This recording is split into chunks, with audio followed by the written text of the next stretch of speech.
What's up, everybody? I'm here today with a discussion question. When I first started doing these types of things, I called it a thought experiment.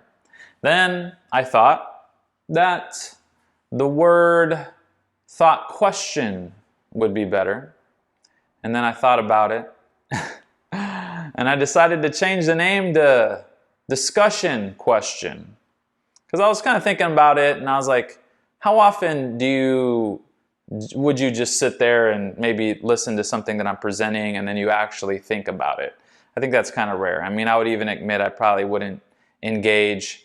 But having a discussion is a different thing. The whole reason why I like bringing these things up is because it engages dialogue. It allows me to kind of learn about what people think. So what I'm going to present for you today is something that I've been asking my clients lately. And you can take this question and have a discussion with somebody else. If you feel like engaging with this post, you can reply in the comments if you want. There's no right or wrong answer, so don't feel like, I think a lot of times people feel like, they might not have the right answer, but I don't feel like there's any way to know for sure. Anyway, let me get to the discussion question. So this is the question here. Let's look at all the millionaires in the United States. Only millionaires, only in the United States. Okay? And I want you to take them all and generalize them all, like kind of average them all together. How did they achieve their millionaire status? And I want you to put this on a scale, 1 to 10. 1 represents they all became millionaires, every single one of them, because they inherited their wealth or they have some kind of privilege. They were somehow fortunate in some way. Okay? That's 1. 10 represents all of them are millionaires because they just worked hard, grit, determination, effective, efficient business practices. Now I realize I doubt anyone would choose a 1 or a 10 because I think we all can agree that it's a blend of those two things. So for example, a 5 would represent it's equal completely, meaning you have to have, there is that inheritance a little bit, and then there's also the grit determination factor as well, as a whole. Because of course there's people that inherited $1 million, right? They didn't do anything, so they're millionaires. And then of course you have people that came out of the slums and rose up, but I'm talking about generalizing everybody. If you had to assign a number from 1 to 10, what would you say on how these millionaires as a whole achieved their millionaire status? A 6 would represent you slightly favor, hard work and determination. You feel like most of them got there through that, just a little bit more than inheritance or privilege or whatever. And then a 4 means that you think it's a little bit tipping the scales towards inheritance.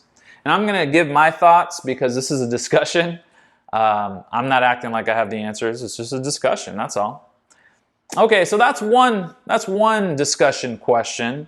I want to give another one too. So if you take all the people in the NBA, so the NBA is the National Basketball Association, and this is like the top tier of athletic performance from a basketball perspective, okay? So you have so many people that are really trying, playing basketball, working, but it's a very small percentage. I don't know what the exact percentage is, but I know it's a small one on whether or not you'll get into the NBA. So let's look at the NBA as a whole, all the players. Do the same thing, generalizing everybody. We're going to put them on a scale, 1 to 10. 1 represents every player in the NBA is only there because they hit the genetic lottery. That their genetics are just top tier. They were gifted those genetics, and that's what has allowed them to make it to the NBA. 10 represents all of the players in the NBA are only there because they have the hardest work ethic, that they have the most effective, efficient practicing drills. They've hired coaches or they've done whatever they had to do through will, determination to get to the NBA. 5 would represent just right in between. You think that it's perfectly balanced between those two. 6 means you tip the scale a little bit more over towards work ethic. 4 means you're tipping the scale just a little bit more towards genetics. Hopefully you follow me on those two questions there. I don't know why I thought of this. I just decided to start asking my clients this, and this is something I've always done. Social media gives me a platform to reach out, and maybe somebody else thinks it's interesting. Maybe you want to give me your opinions. Maybe you have strong opinions on this. You say, Paul, this is the way it is. You know, I don't know. So now I'm going to give my thoughts. And hey, I'm not saying this is the right answer. This is just off the top of my head. So when it comes to wealth, millionaires specifically in the United States, I feel like it's right there in the middle. I feel like a lot of people have accumulated wealth over time, and I feel it may have started from a little bit of an advantage, you know, like their parents had a little bit more money, so that allowed them to, you know, leverage also hard work. So I'm inclined to say it's somewhere close to the middle. If I had to choose, if I had to pick, you know, if I had to tip the scale, I would tip the scale a little bit more towards hard work, determination, effective, you know, frames of thought and that sort of thing. So let's just say this, I'll say a 6 when it comes to millionaires in the United States. Now when it comes to the NBA, I am very similar. I think it's kind of somewhere in between, but if I had to pick, I think it has a little bit more to do with genetics on this one. Actually, I would probably lean more towards a 3 or 4. Genetics, okay? I feel like genetics have more to do with whether or not you'll get into the NBA. Now, let's take the NBA. I'm going to take this a step farther, and something I thought about. If you take all the NBA players, and I do that same thing, if I had to rank them from 1 to 10, looking at only the top 1%. So you have all the NBA players. Now let's just look at the top 1% of those NBA players, right? And I did the same thing. Why are these people at the top 1% of the NBA? One represents it's all genetics. They just have way better genetics than their NBA co-stars or counterparts or whatever. 10 means it's just all work ethic, frame of mind.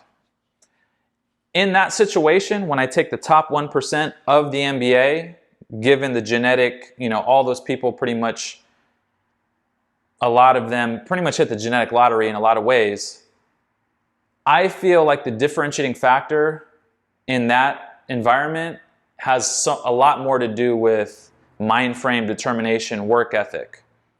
So I'm more inclined to say it's somewhere up around maybe 7 or 8 in that situation. Like when you look at the Mamba mentality, Kobe Bryant, his work ethic, I mean, he had good genetics. Look at Michael Jordan. Most people consider him the best NBA basketball player of all time. Did he have great genetics? Yes. He had huge hands. He could jump high. But when you listen to him talk, I feel like it's his mind frame that differentiates him. Because there's lots of people that there's people that dunk from the free throw line, but it was his frame of mind that allowed him to make clutch shots. That's the discussion question. If you're inclined to answer, feel free. You don't have to write it out. You can just say, just give your numbers. Say, you know, millionaires, I give it a 3. NBA players, I give it a 7 or whatever, however you want to. I don't know what you're going to say. Who knows? That's it for the discussion question, guys. God bless you all. Peace.